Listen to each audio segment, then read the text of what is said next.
What's up, Eagles Nation? What's going on, NFL world? How you doing, division rivals? This is Stephen Hyder, Gate City Sports Channel, the sports channel where the cerebral NFL fan comes for about 10 minutes of daily content. What's good, guys? I'm back, man. It's been a while. Just got back from vacation. If y'all didn't know, today's topic's probably a pretty obvious one, guys. So, on my way back from vacation yesterday as I was driving, I stop off, grab some food, and I look at alerts. And I see that Steven Nelson has officially signed with the Philadelphia Eagles. And I think the discussion we need to have here is how much, I guess we could start off with the preface of, does it change expectations for the Philadelphia Eagles 2021 season? And then, if we're already in agreement that it's going to change the expectations, to what extent has it changed expectations for this Philadelphia Eagles team? Now, if you guys remember, if you go back, I did a video when Steven Nelson was first linked to the Eagles where I had been watching some film on him, and I said, hey, the way I like to judge guys, just my personal preference, guys.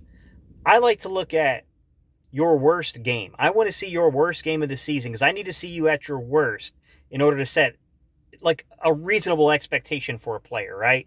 It's easy to take a guy at his best and say this is what he is at his best.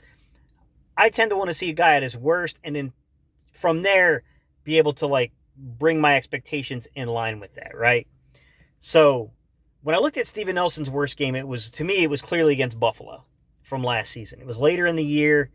There's a lot of little things between the lines we can read into with what happened in that game.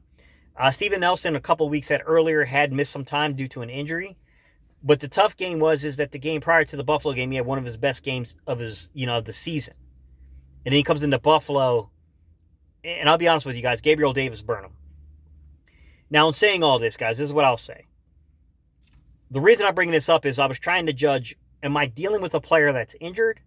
Am I dealing with a player that has some technique issue that a player is caught on to and is burning them? I don't know that I can tell you I have 100% the answer on that, guys. I do think that from what I saw on film, and guys, I'll link it at some point, guys. If it's not linked right away, guys, just give it some time and go back to it, guys. I'll have it linked for you. But the way I looked at it was like this, guys. I saw some technique issue. I saw a young man that was playing the upper half of receivers, and Gabriel Davis got him with the double move. And it happened a couple times in that game where he got beat over the top on double moves. Now, in saying all this, I'm going to be upfront with you guys. What do I think about Steven Nelson signing? The minute that young man steps his foot on the field, on the practice facilities at the NovaCare Complex for the Philadelphia Eagles, guys, he's immediately the second best cornerback on this team. At no point did I ever doubt that fact. That's very apparent, very clear, and I think that you can have, I'm not knocking people that are very optimistic about having Darius Slay on one side, Steven Nelson on the other, and then you got, Avonte Maddox in the slot. You got Josiah Scott to push Avonte Maddox in the slot. Then you got, McPherson on the outside, a young guy. Michael Chikecki thrown in there depending on how many people we keep. I can understand some optimism here, right? Craig James is a really good special teams player and a guy that's dependable who can play inside, outside as well. Like there's going to be a true battle in the back end of the roster now at the cornerback position. I certainly get the optimism, guys. I'm not here to rain on anyone's parade. I definitely see the optimism. I get it, man. It makes a lot of sense, guys. I'm there with you. I understand that. What I will say is that I'm still dealing with a situation with Rodney McLeod where we just don't know. We don't know how healthy he was going to be, and it's a real downer because I think the little secret no one seems to want to talk about is Rodney McLeod was having a very good 2020 season. He was one of the few bright spots before he went down. And a dude that's over 30 years old now coming off a second ACL injury, I don't know, guys. I can't tell you, man. I don't know. I mean, some dudes just recover better than others. It's really hard to say, guys. I can't tell you. What I can say is this, guys. You look at Anthony Harris, I get it, guys. You look at, Darius Slay, we already talked about now adding Steven Nelson, Avonte Maddox, and Josiah Scott. Now we got, Zach McPherson, the young kid. So, I mean, look, I get the optimism in the secondary. We still need to get some answers about Kayvon Wallace, and then past Kayvon Wallace, like who's going to be that fourth safety? Is it going to be Epps?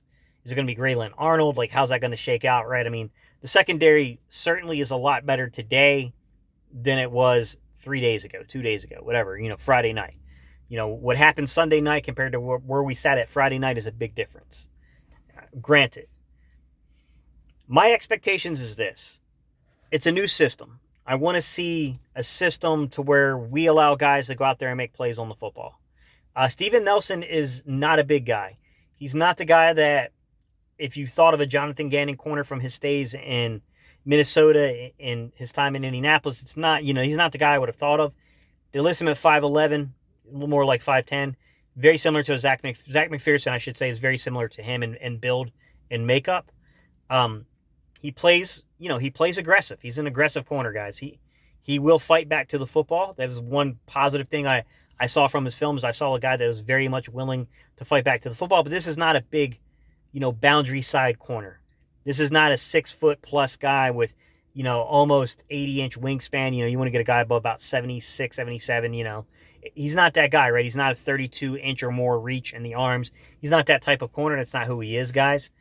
But I will say, if you look at, and I know this it postdates Jonathan Gannon's time with Minnesota, but we know the scheme and the system is going to be similar to Minnesota.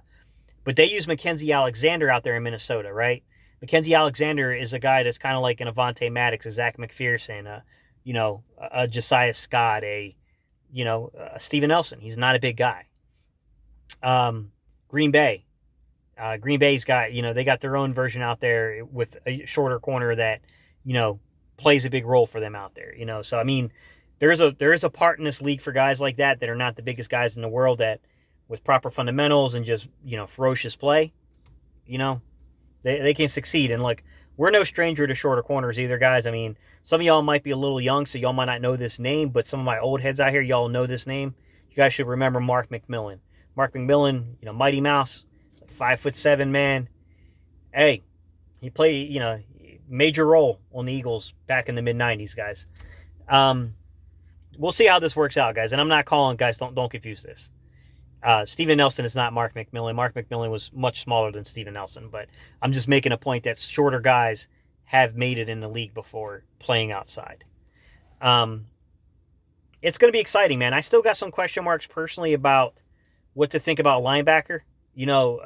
We'll have to see how that works its way out. There's a lot of unknowns about linebacker. A lot of reasons to be optimistic too, though, guys. I understand the glass is half full perspective to that as well, guys. That, yeah, we do have a lot of question marks. We also got a lot of young guys that haven't had opportunities with the previous regime, with Jim Schwartz and those guys, and, Ken Flagel. So now they're going to have a different opportunity, a different scheme, a different way of philosophy of looking at things. So we'll see, guys. All right, y'all, I appreciate y'all so much for tuning in. This is what I think about this signing, guys. Like I said, my expectations aren't going to change too much other than I expect us to be in football games now. That's where, as long as we have a healthy secondary, I'm not saying we're going to necessarily win 3 or 4 more games. I'm saying I expect us to be in games more. I don't think the defense should be as glaring as a whole with what we have, in terms of the pass rush, right? What we have on the defensive line. And I'm only referring to 2021, guys. We have a ton of question marks past 2021, right? Steven Nelson's still a one-year deal. Anthony Harris, Roddy McLeod, Darius, all those dudes are pretty much on expiring contracts, guys. I know you can make an argument, well, no, they kind of have those contracts backloaded. They could technically stay if they weren't. True. But just basing it off of what we know right now, there's a lot of question marks going into 2022. The defensive line, guys, we've gone over a lot of times. This is Josh Sweat's contract year. Derek Barnett's contract year. This is probably Brandon Graham's last year. Fletcher Cox has an out in his contract. Not necessarily the Eagles are going to option it, but there's an out there. So, there's a lot here, guys. All right, y'all, man. I appreciate y'all's time and attention. Leave your comments down below. What are your expectations, guys? Did this change your expectations? All right, y'all. I appreciate y'all's time and attention, guys, and I'll see y'all tomorrow on the next video.